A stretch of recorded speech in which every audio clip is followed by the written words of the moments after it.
Hey guys, welcome back. It's Jake here, and this tutorial we are going to be making our little good gray jet shoot bullets. Now, in this tutorial we're basically going to make the bullets and make them recycle, just like we recycle the enemy jets once they get past this line. It's going to be a little different though. Basically, what my idea is, we are going to make the jet spawn a bunch of bullets right from the get-go. The bullets are going to stay up around here somewhere, and when we hit the space bar with our little jet, it's going to fire a bullet. Now, when the bullet gets fired, it's going to keep going along the x-axis, and once the bullet gets past this line, the bullet is going to make its x and y coordinate go back up here to where the other bullets are. Now, that's basically what I have in mind for recycling them. But we only have so many bullets, and if we run out of those bullets, if we shoot, like, say we load 20 bullets, if we shoot 21 bullets and they're still all on screen, the first bullet will disappear basically to shoot the new bullet. But we won't worry too much about that right now because we'll make sure that it is pretty good. Okay, so we are going to be recycling bullets, and let's get started. We need a couple things first of all. So just like we know when the jet has the left key or the down key or whatever key is true or false, we need one for the space bar. So we need to do this dot is spacebar. And let's do equals false for the start.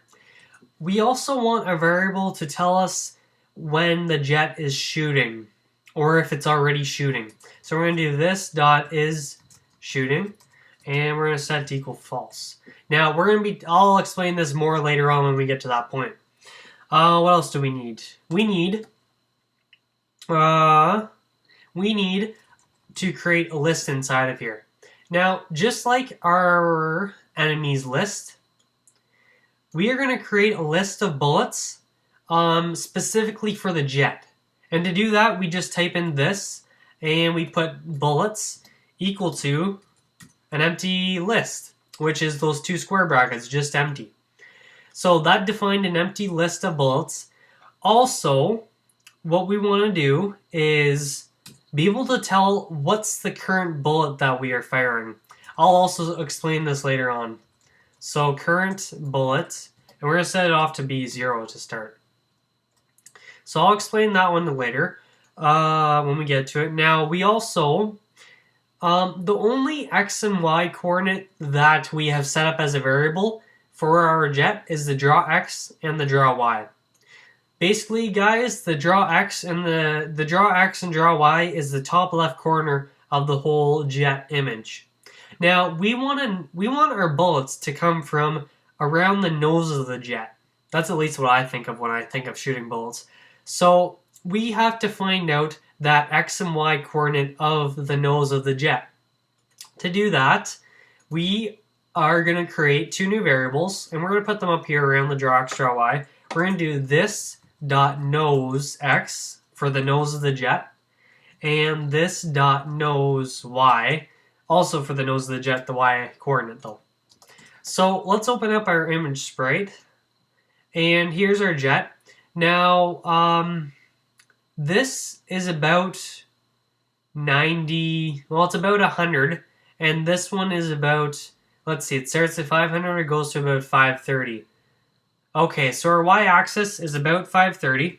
I just roughed that with my eyes, so we'll probably have to make it a little bit better later on. But nose x was 100. So basically, that's where the bullets are going to be coming from. Actually, not from those coordinates exactly. We want to type in, this dot draw x plus 100, and this dot draw y plus not 530 but 30. Basically, if you think of it, well, let's go back to our image down here. Say this is 0, which it is. This is 100. So draw x is up here and draw y is up here. The nose x and nose y is here. So the y coordinate is about 100 no, sorry, the x coordinate is about 100. The y coordinate, say this is 0, this is about 30 down. And we will have to make sure that's correct later on. But for now, that's good. Also, since we set the nose X and the nose Y when the jet gets created, we also need to keep track of it while the jet is drawing. And every time the jet draws, its draw X and draw Y coordinates change. That also means that the nose X and nose Y coordinates also change. So what we need to do in here is after the check direction line, we need to throw in nose X and nose Y equals the new draw X and the new draw Y plus 30 plus 100. So that's what that line does. Those lines do there. Let's see. I think that's it for this portion. Next, we want to go down to our check key down and our check key up functions. Now, we want to copy one of these, and we want to find out what the key code is for the spacebar. Now, one way to do this is go to Google, type in JavaScript, spell it right, key codes, and the first one I usually go to, and it's called Cambia Research or whatever. That's their website. They have a bunch of key codes, but the easiest way is to type in here and hit the key that you want to know. So the spacebar is 32. That's the key code for it. So I'm going to come back to here, and all we want to know is if the key code equals 32, which is the spacebar. Then jet1 dot is spacebar equals true. Now we're just going to copy this one now, and we are also going to put it in the check key up function area. And if it gets pulled up, we're going to hit the fault. We're going to turn the spacebar variable to false. And that should be it for that area. Let's just minimize these. Now what we want to do is, okay, so just like we have a function for jets and a function for enemies, those are basically objects. We're going to create a bullet object. So it's very similar. Let's just put bullet functions, just so we keep track of where our stuff is, and bullet. Come on, bullet functions. There we go. And inside of here, let's make a new function. Let's call it bullet with a capital B because it's an object. And we need to give this object some values. We want the source X to be something. We want the source Y to be something. And we want draw X, this dot draw Y. And we need the width and the height. Okay, so if we come back to our sprite, this is my bullet right here. So the source of our bullet, or my bullet at least, is, let's zoom in a bit more. Okay, this is about 100 100x, 500y. So the source x equals 100, and the source y equals 500, I said? I think that's right. Source y 500. Good. Okay, so that's that part. Now the draw x and the draw y. When I explained it, I said we're going to store the bullets off to the left here for now, and that's exactly what we're going to do. So what we can do, the y we don't really care about, because I just set it to 0 because the y can be anywhere in here. It doesn't really matter to us because we're going to reset it when it gets fired from the jet. But the draw x, we want it to be a negative value. I'm just going to do negative 20, just because it's simple and no real point. Just it's going to be around here somewhere where y equals 0 and x is negative 20. It's just going to store the bullets there until we want them to fire. Just a place to put them, I guess. Now, there's other ways to deal with that. This is the way I'm going to deal with it. It's not too big of a deal at all.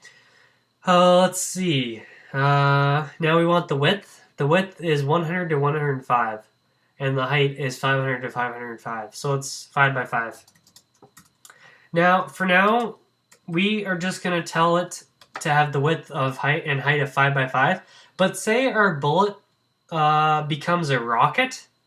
Rockets are more longular or whatever. They're basically, you know what I mean. A rocket is longer than it is higher. So these values won't be the same with a rocket. But for now, the bullet, they just are the same. So that's why we're going to keep them width and height. Alright, so we got the bullets object made. Now we need to create a bullet draw method. So I'm going to steal the jet draw. And I'm going to bring it down in here.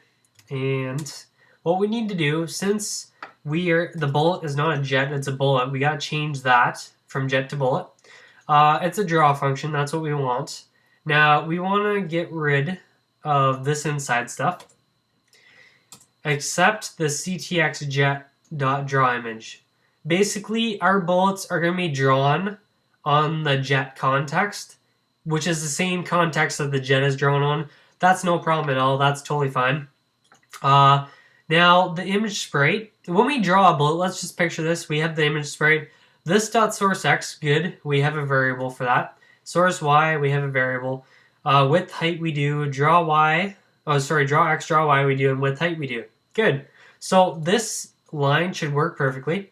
Now, also inside of here, when the bullet is actually fired, we want the bullet to continually increase its draw X coordinate.